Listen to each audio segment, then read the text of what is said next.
Cameras went inside the Wuhan labs as the pandemic unfolded 3 years ago. Now, two sources close to the U.S. government probe into the origins of COVID-19 tell CBS News there is new intelligence that points to an accidental lab leak. The sources said the Energy Department has low confidence in the new reporting, though it's not clear whether that reflects weak data or limited intelligence. We really do want to know what happened here. The White House would not endorse the new finding. The intelligence community and the rest of the government is still looking at this. There's not been a definitive conclusion.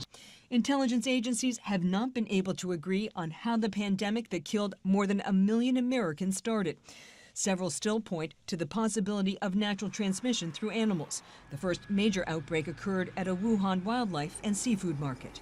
Getting answers from the Chinese government, or PRC, has been impossible, according to State Department spokesperson Ned Price. For more than 2 years now, the PRC has been blocking from the beginning international investigators and members of the global health community from accessing information that they need to understand the origins of COVID-19. With more than 7 million deaths worldwide, the lack of transparency has frustrated health experts. Why does knowing still matter? Knowing the origins of COVID really matters because it will impact how we prepare for the future. So if this was the result of a lab leak, it may result in tighter safety procedures in the lab, more regulations on what kind of research is allowed.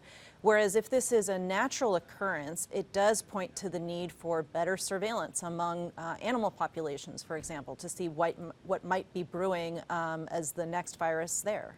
This month, the Special Congressional Committee on China will hold a public hearing on the topic, telling reporters it's a national security priority that will prevent future pandemics and bring some closure to the families who lost friends and relatives to the virus.